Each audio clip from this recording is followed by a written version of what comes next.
গভীর রাতে ঘুমের মধ্যে আমি অনুভব করলাম কেউ আমার সাথে যেন ভিন্ন রকম কিছু করার চেষ্টা করছে। এরকম পরিস্থিতিতে হঠাৎ করে আমার ঘুম ভেঙে যায়। আমি ঘুম থেকে উঠে দেখি কাকিমা আমার সাথে কেমন জানি করছে। আমি বললাম, কাকিমা আপনি আমার সাথে কি করছেন? কাকিমা আমাকে বলল, আমি তোমার সাথে কি করছি তুমি দেখছো না?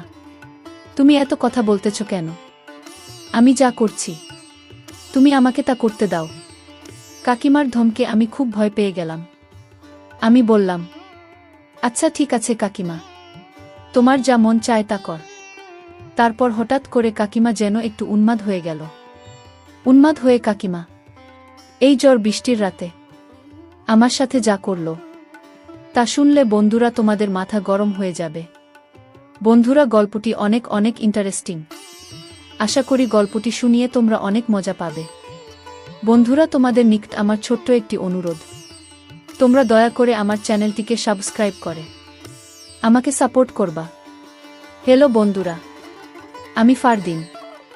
এটা আমার ছদ্মনাম। বর্তমানে আমার বয়স 25। আজকে আমি তোমাদের মধ্যে যে গল্পটি বলল তখন আমার বয়স ছিল 13 কিংবা 14। আমার কাকা ছিল একজন ছোটখাটো ব্যবসায়ী। মাঝে মধ্যেই কাকা যখন ব্যবসার কাজে বিভিন্ন জায়গা চলে যেত তখন 3 দিন 4 দিন এমনকি 1 সপ্তাহ পর্যন্ত বাহিরে থাকত। যখনই কাকা বাড়িতে থাকত না তখনই কাকিমাদের বাসায় আমাকে থাকতে হতো। কারণ এক হচ্ছে কাকিমার বিয়ে হয়েছে, মাত্র বছর 2 হয়েছে। কাকিমার এখনো কোনো সন্তানাদি হয় নাই। 2 হচ্ছে কাকিমা একলা একলা থাকতে অনেক ভয় পেত। কাকা যখন ব্যবসার কাজে বিভিন্ন জায়গায় চলে যেত, বাড়িতে আসতে পারত না, তখন কাকিমা একলা একলা রাতে থাকতে পারত না, খুব ভয় পেত। আমাদের বাড়িটা খুব নির্জন ছিল। আমাদের বাড়িতে আর কোনো ছেলে মেয়ে ছিল না। আমার কাকা তো সবে মাত্র কিছুদিন হয়েছে বিয়ে করেছে, আর আমি আমার বাবার একমাত্র সন্তান। আমাদের কোনো ভাই বোন ছিল না। আমাদের বাপ চাচারা মোট 2 জন, আমার আব্বু এবং আমার কাকা। অর্থাৎ এক কথায় বলতে গেলে এই বাড়িতে 14-15 বছরের ছেলে যদি থাকে তাহলে শুধুমাত্র আমি। রাত্রে কাকিমা যখন একা একা বাসায় থাকত তখন কাকাই আমাকে বলতো যে, তোর কাকিমা একা একা থাকলে সে অনেক ভয় পায়। বাড়িতে তো আমাদের অন্য কোনো মানুষ নাই। তুই আমাদের ভাইয়ের ছেলে হলে কি, আর আমার ছেলে হলেই কি? তুই তো আমাদের একমাত্র ছেলে। তুই তো জানোস যে আমি একটা ছোটখাটো ব্যবসা করি। আমাকে মাঝে মধ্যেই ব্যবসার কাজে বাহিরে থাকতে হয়। যখন আমি বাহিরে থাকি তখন তুই আমাদের বাসায় থাকবে, কারণ তোর কাকিমা রাত্রিবেলায় একা একা থাকতে পারে না। আর তাছাড়াও তোর কাকিমা প্রেসারের রোগী। আমি যখন বাড়িতে থাকব না তখন তুই আমাদের বাসায় গেস্ট রুমে থাকবে, আর তোর কাকিমার কাছ থেকে টাকা নিয়ে যা বাজার সদাই লাগে সব কিছু করে দেবে, আর তোর কাকিমার দেখাশোনা করবে। ঠিক আছে? আমি বললাম, ঠিক আছে কাকা, কাকিমার যা যা বাজার লাগে সব কিছু আমি করে দিব। এ নিয়ে তুমি কোনো চিন্তা করো না। তারপর থেকেই বন্ধুরা, কাকা যখন বাড়িতে থাকতো না তখন কাকাদের এখানে আমাকে থাকতে হতো। কাকিমা যে রুমে থাকত ঠিক পাশের রুমেই আমি থাকতাম। কিন্তু আমি যখনই কাকাদের রুমে যেতাম, অর্থাৎ কাকার এখানে রাতে থাকতে যেতাম, তখনই কাকিমা আমাকে ডেকে নিয়ে যেত তার রুমে এবং আমাকে নিয়ে গল্প করত, অনেকক্ষণ টিভি দেখত। আমার কাকিমা ইন্টারমিডিয়েট পর্যন্ত পড়ালেখা করেছে, আর এদিকে আমি ক্লাস 8-এ পড়তাম। মাঝে মধ্যে কাকিমা আমাকে পড়াতো বটে, তবে বেশিরভাগই কাকিমা আমাকে নিয়ে গল্প করত এবং বিভিন্ন রোমান্টিক মুভি দেখত। একদিন আমি কাকির এখানে থাকতে গেলে কাকিমা আমাকে বলল, বাবা ফারদিন, আজকে তুমি আমার এখানে থাকবে। বাইরে যে ঝড় বৃষ্টি আর বজ্রপাত হচ্ছে তাতে আমি খুব ভয় পাচ্ছি। আমি বললাম, কাকিমার সমস্যা কি? বাহিরে বজ্রপাত থাকলেও তো সমস্যা নাই, চতুর্দিকে তো বিল্ডিং, আপনার কোনো ভয় নাই। তারপরও কাকিমা বলল, বাবা ফারদিন, তোমাকে আমি যা বলছি তুমি তাই কর। আমার আজকে খুব একটা ভালো লাগছে না। তুমি আজকে আমার পাশে থাকবা, তা না হলে আমার খুব খারাপ লাগবে।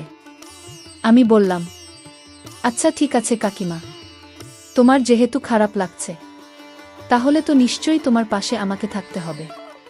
কিছুক্ষণ পর কাকিমা আমাকে বলল, বাবা ফারদিন, অনেকদিন ধরে তোমার সাথে আমার গল্প গুজব আড্ডাবাজি হয়নি। আজকে তোমাকে নিয়ে আমি অনেক আড্ডা দিব। আমি বললাম, কাকিমা আমি খুব একটা বেশি আড্ডা দিতে পছন্দ করি না। তারপর কাকিমা আমাকে বলল, আজকে আমার সাথে তোমাকে আড্ডা দিতেই হবে। কাকিমার অনেক জোড়াজুড়িতে আমি আড্ডা দিতে রাজি হয়ে গেলাম। তারপর আমি বললাম, কাকিমা আমি তোমার সাথে আড্ডা দিতে রাজি আছি, কিন্তু আমার একটা শর্ত আছে। কাকিমা আমাকে বলল, বাবা ফারদিন কি শর্ত তোমার? আমি বললাম, কাকিমা আমার আব্বুকে আমি অনেক দিন ধরে বলছি আমাকে একটা মোবাইল কিনে দিতে, কিন্তু আমার আব্বু আমাকে কোনো মোবাইল কিনে দেয় না। কাকিমা তোমার সাথে আমি সারা রাত ধরে আড্ডা দিব, তুমি যতক্ষণ মন চায় ততক্ষণ আড্ডা দিব, কিন্তু তোমাকে আমার একটি মোবাইল কিনে দিতে হবে। আমার কথা শুনে কাকিমা হা হা করে একটা হাসি দিল। আমি বললাম, কাকিমা তুমি হাসলা কেন? তারপর কাকিমা আমাকে বলল, আরে ফারদিন, এটা কোনো ব্যাপার হলো? তোকে আমি কালকে একটা মোবাইল কিনে দিব, কিন্তু আমারও একটা শর্ত আছে, যদি আমার শর্তটা তুই মানতে পারিস। আমি বললাম, কাকিমা তোমার আবার কিসের শর্ত? ঠিক আছে, যদি তুমি আমাকে মোবাইল কিনে দাও তাহলে তুমি যে কোনো শর্ত দাও, আমি মেনে নিব। তারপর কাকিমা বলল, আচ্ছা ঠিক আছে, তাহলে আজকে রাত্রে আমি যা বলি তোমাকে তাই করতে হবে। আমি বললাম, আচ্ছা ঠিক আছে, যদি তুমি আমাকে মোবাইল কিনে দাও তাহলে তুমি যা বলবে আমি তাই করব। এভাবে কাকিমার সাথে কথা বলতে বলতেই গল্প করতে করতে সময় কেটে যাচ্ছে, কখন তা বলতে পারতেছি না। গল্প করতে করতেই আমি লক্ষ্য করলাম কাকিমা আমার দিকে কেমন ভাবে যেন তাকিয়ে রয়েছে। কাকিমার তাকানোর মধ্যে যেন একটা রহস্য লুকিয়ে আছে। আমি বললাম, কাকিমা যা মন চায় তা করুক, কাকিমা যা বলে আমি তাই করব, এর বিনিময়ে তো আমি একটা মোবাইল পাব। এই ভেবে কাকিমার শর্তে রাজি হয়ে গেলাম। তারপর আমি কাকিমাকে বললাম, কাকিমা এবার বলো তোমার সত্যটা কি? কাকিমা বলল, আরে ফারদিন, এত তাড়াহুড়া করছে কেন? আস্তে আস্তে তোমাকে আমি সব বলছি। আমার যে কি শর্ত তা তুমি রাত হলেই বুঝবে। এবার চলো আমরা শুয়ে পড়ি। আর এদিক দিয়ে প্রচুর ঝড় বৃষ্টি হচ্ছে বাহিরে। কিছুক্ষণ পর কাকিমা আমাকে বলল, বাবা ফারদিন, আজকে আমার খুব খারাপ লাগছে। এই যে এই মলমটা নাও, এই মলমটা নিয়ে আমাকে একটু আমার মাথায় মালিশ করে দাও, তাহলে মনে হয় একটু ভালো লাগবে।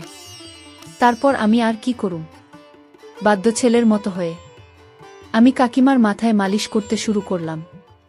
একদিকে আমি মালিশ করতেছি, আরেকদিকে কাকিমা কেমন যেন অদ্ভুত অদ্ভুত আওয়াজ করতেছে। আমি বললাম, কাকিমা তুমি এরকম অদ্ভুত আওয়াজ করতেছ কেন?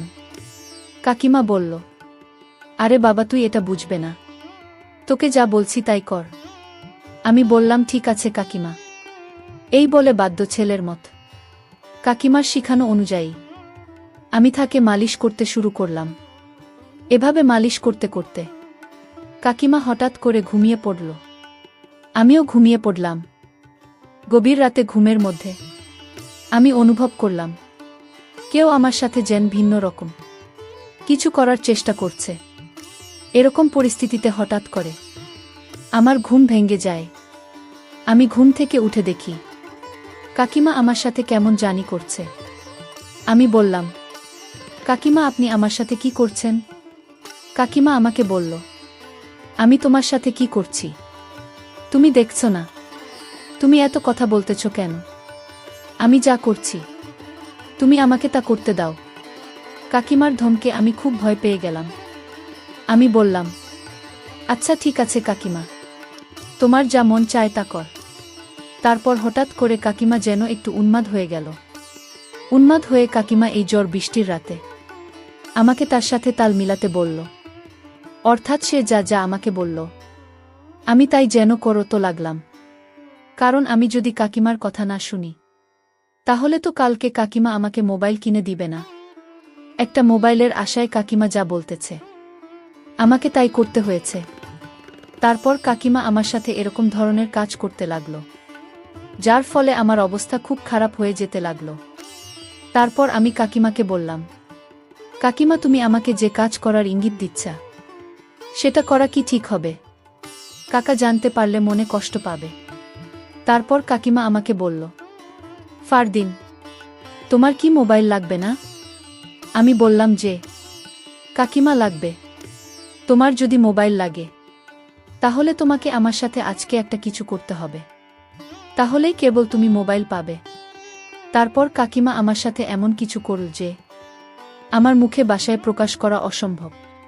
আমিও তখন নিয়ন্ত্রণ হারিয়ে যা করার তাই হলো। তারপর কাকিমার ইচ্ছামত আমার সাথে অনেকক্ষণ বিনোদন করল। তারপর একটা পর্যায়ে তিনি ক্লান্ত হয়ে গেলেন। তারপর আমি কাকিমাকে বিনয়ের সাথে বললাম, কাকিমা কাকার সাথে কখনো এরকম কিছু বলবেন না, আপনাকে অনুরোধ করলাম। কাকা জানতে পারলে আমাকে মেরে ফেলবে। তারপর কাকিমা বলল, আরে পাগল, তুমি এই বিষয় নিয়ে কোনো চিন্তা করো না। তুমি তো আমার কথায় রাখছো, তাই না? তোমার কাকা জানবে কি করে? এখানে তুমি আর আমি ছাড়া তো কেউ নাই।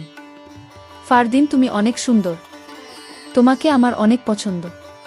তুমি কিউট একটা ছেলে, তোমাকে আমি অনেক ভালোবাসি। কিন্তু আমি তোমাকে কখনো বলতে পারি নাই তোমাকে নিয়ে বিনোদন করা আমার অনেক দিনের শখ। আজকে তুমি আমার ইচ্ছা পূরণ করবে। ঠিক আছে ফারদিন। বন্ধুরা, তারপর আমি আর কি করব? আমিও তো একজন মানুষ, আমারও তো কিছু না কিছু আছে। তারপর যা হবার তাই হলো। অনেকক্ষণ বিনোদনের পর ক্লান্ত হয়ে পড়লাম। বন্ধুরা, দিনটি ছিল আমার জন্য অনেক রোমান্টিক, স্মরণীয়। বন্ধুরা, আজকে এই পর্যন্তই। আমি আবার আসব তোমাদের মধ্যে নতুন কোনো গল্প নিয়ে। বন্ধুরা, ভিডিওটি যদি ভালো লাগে তাহলে একটি লাইক দাও। বন্ধুরা, এরকম ধরনের ইন্টারেস্টিং ভিডিও পেতে তোমরা অবশ্যই আমার চ্যানেলটিকে সাবস্ক্রাইব করে আমাকে সাপোর্ট করবা।